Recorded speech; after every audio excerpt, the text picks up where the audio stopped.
2026 বিধানসভার আগে বিজেপির জন্য দারুণ একটা সুখবর রয়েছে। দিল্লিতে জয়লাভ করে এমনিতেই বিজেপি বেশ ফর্মে রয়েছে, তার উপর আবার নতুন একটা খবরে বিজেপি বেশ চনমনে অবস্থায় রয়েছে। বিরাট জয় পেল বিজেপি, আর এই জয়ে 2026-এর বিধানসভাগুলিতে বিজেপি দারুণ ফল করবে। দারুণ জয় পেল বিজেপি।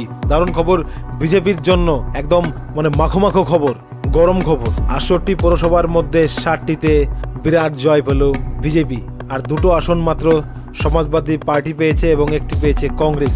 তো এই বিরাট জয়ের ফলে সামনে যে 2026-এর বিধানসভা রয়েছে সেখানে বিজেপির কর্মীরা কিন্তু বেশ চনমনে অবস্থায় থাকবে। খবরটা গুজরাটের এই দারুণ জয় নরেন্দ্র মোদী কিন্তু সকল বিজেপির কর্মীদের সম্বর্ধনা করেছেন এবং সকলকে শুভেচ্ছা জানিয়েছে যে এত সুন্দর জয় দেওয়ার জন্য ধন্যবাদ গুজরাটবাসী।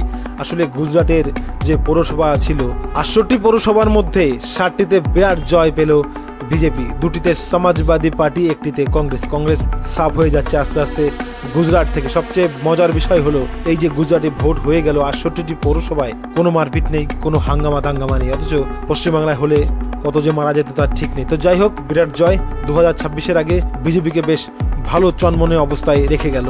26-এ ভোট রয়েছে, তার ফলে চনমনে অবস্থা থাকবে বিজেপির কর্মীরা।